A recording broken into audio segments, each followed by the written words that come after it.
Hello my dear students, welcome to maths infinity by Manish Kumar. Student, आज इस video में हम लोग अगले चंद मिनटों में आप ये सीखोगे कि how to draw the graph of greatest integer value of x square, यानी कि ग्रेटेस्ट इंटीजर के अंदर अगर एक्स स्क्वायर आ जाए तब उसका ग्राफ हम कैसे ड्रॉ करते हैं। तो बने रहिए और देखिए, ऑब्जर्व कीजिए, बहुत ही आसानी से आपको समझ में आ जाएगा कि किस प्रकार से हम ड्रॉ करेंगे इस ग्राफ को। और ये ग्राफ इम्पॉर्टेंट है, आगे कंटिन्यूटी में, डिफरेंशिएबिलिटी वगैरह में इस तरह के क्वेश्चन जब आएंगे तो उस समय इसके ग्राफ का ज़रूरत पड़ता है। तो चलिए हम लोग शुरू करते हैं। Greatest integer value of x square का ग्राफ कैसे ड्रॉ करते हैं। तो उससे पहले क्या है, आपको ग्रेटेस्ट इंटीजर फंक्शन के बारे में 2-3 बात अच्छे से याद रखना है, ठीक है।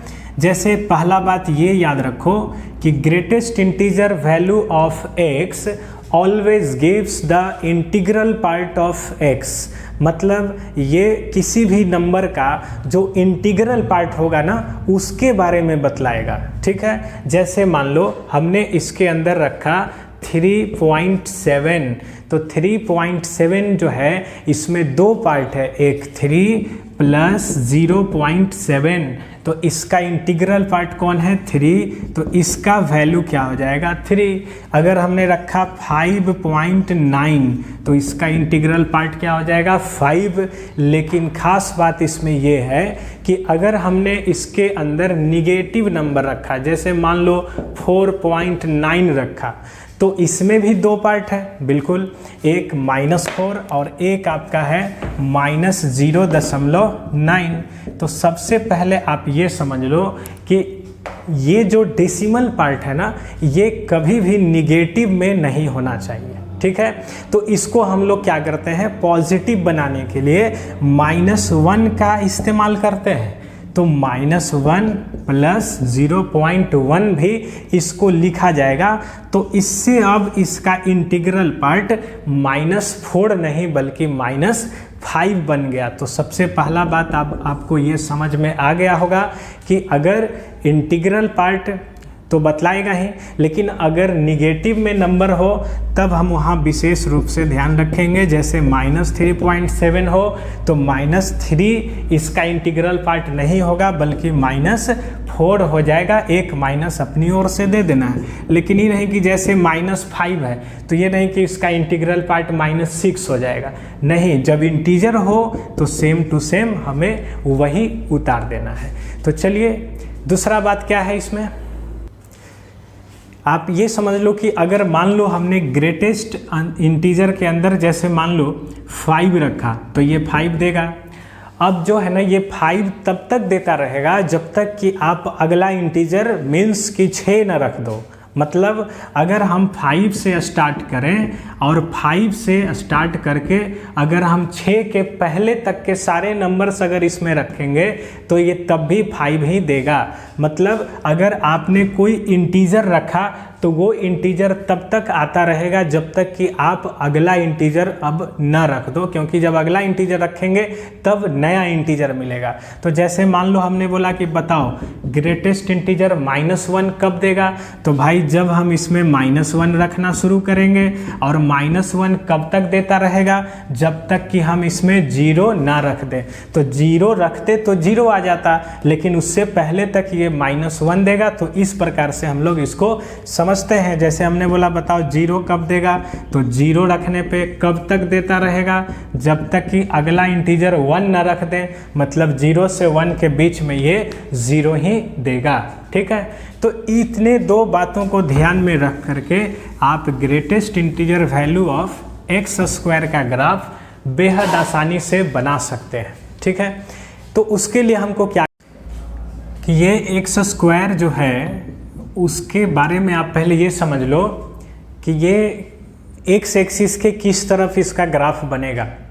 तो चूंकि एक्स स्क्वायर है और ये एक्स का कोई भी वैल्यू अगर आप इसको दोगे तो बदले में ये आंसर देगा, यानी इसका डोमेन ऑल रियल नंबर है। तो एक्स एक्सिस के राइट में भी ग्राफ जाएगा, लेफ्ट में भी जाएगा, तो इसका जो डोमेन है वो ऑल रियल नंबर है।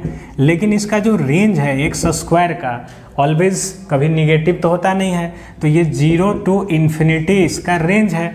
तो अब आपको बस ये देखना है कि ग्रेटेस्ट इंटीजर एक्स स्क्वायर जो है कौन कौन सा इंटीजर दे सकता है, ठीक है। उससे पहले एक और बात, ये जो है आपका इवन फंक्शन है, क्योंकि ग्रेटेस्ट इंटीजर के अंदर क्या है, एक्स स्क्वायर, और एक्स स्क्वायर का खासियत ये है कि अगर कोई भी क्वेश्चन आप उसको प्लस में दो या माइनस में दो, दोनों के लिए आंसर वो सेम देता है। +2 का भी आंसर सेम देगा -2 के बराबर। तो ये एक ऐसा फंक्शन है, इवन फंक्शन है, ठीक है।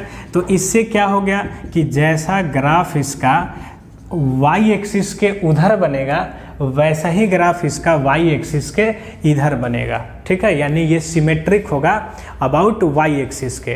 तो अगर हम इसका कोई राइट साइड वाला ग्राफ ही बना लेते हैं तो लेफ्ट का ग्राफ हम उसी को कॉपी कर देंगे। तो चलिए अब हम इससे पूछते हैं कि ये क्या क्या इंटीजर दे सकता है। तो ग्रेटेस्ट इंटीजर से पूछेंगे, क्योंकि ये 0 से स्टार्ट कर रहा है, तो पहला इंटीजर जो हमको रास्ते में मिलेगा वो 0 मिलेगा। उसके बाद हमको अगला इंटीजर 1 मिलेगा, 2 मिलेगा, 3 मिलेगा, 4 मिलेगा, और इस प्रकार से सारा इंटीजर हमको मिलता जाएगा, ठीक है।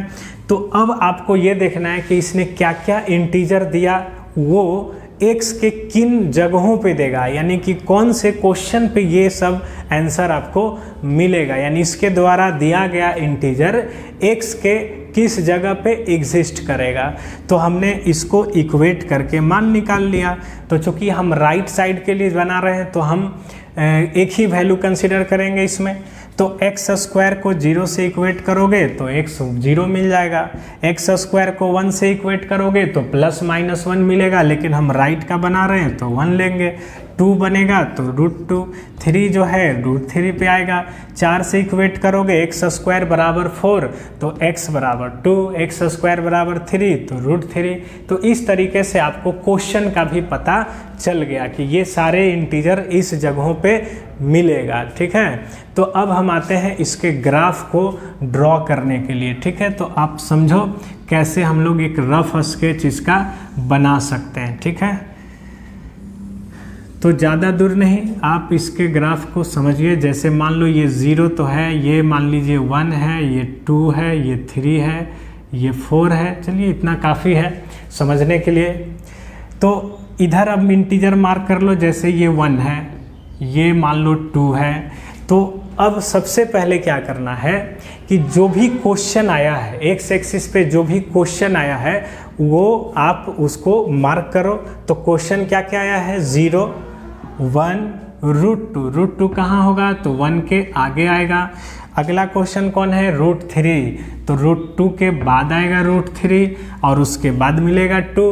तो चलिए, तो 0, 1, √2, √3, √2 ये सारे क्वेश्चंस हो गए। अब हमको देखना है कि 0 से शुरू कर रहे हैं, तो 0 रखने पे ये 0 दे रहा है, तो ये 0 पे 0 देगा, यानी ग्राफ यहाँ से स्टार्ट करेगा। और अब अगला इंटीजर जो है वो है 1, वो कब देगा, जब हम 1 पे पहुँचेंगे तो, यानी कि 0 रखने पे 0 दिया और 0 तब तक आता रहेगा जब तक कि हम अगले इंटीजर का क्वेश्चन यानी 1 न रख दें। इसका मतलब अगर हम 0 से 1 तक जाते हैं तो हमको जो आंसर मिलेगा वो 0 ही मिलेगा। तो इसीलिए हम लोग इसका ग्राफ कुछ यहाँ से चलेंगे 1 तक, तो 0 को ही फॉलो करेगा, क्योंकि अगला इंटीजर जो 1 है वो 1 के सामने मिलने वाला है। तो 0 से 1 के बीच में 0 ही आएगा। जैसे ही 1 आएगा तो हम यहाँ ब्लैंक देंगे, क्योंकि 1 पे आंसर 0 नहीं 1 है, तो 1 पे आंसर 1 मिलेगा। तो 1 के सामने हम लोग इस प्रकार से डार्क करेंगे। और अगला इंटीजर जो 1 के बाद मिलेगा वो है आपका 2। तो 2 कहाँ मिलेगा, तो 2 आपको √2 पे मिलने वाला है। तो इसका मतलब ये हुआ कि 1 से शुरू करेगा तो 1 देगा, और 2 देने के लिए √2 तक जाना पड़ेगा। इसका मतलब अगर हम 1 से √2 के बीच में रहें तो हमको 1 ही मिलने वाला है। तो 1 हमको कब तक मिलता रहेगा, जब तक कि हम √2 तक नहीं पहुंचते हैं। जैसे ही हम √2 तक पहुंचे पहुँचेंगे तो अब हमारा आंसर 1 नहीं, क्योंकि √2 के सामने 2 मिलेगा। तो √2 के सामने हमने 2 को मार्क किया और 2 अब हमको मिलेगा √2 पे। तो अगला इंटीजर जो 3 है वो √3 पे मिलेगा। तो इसका मतलब ये होगा कि √2 से √3 तक अगर आप जाएंगे तो 2 को ही फॉलो करेगा, और जैसे ही √3 आएगा तो अब आपको 3 मिलेगा, ठीक है।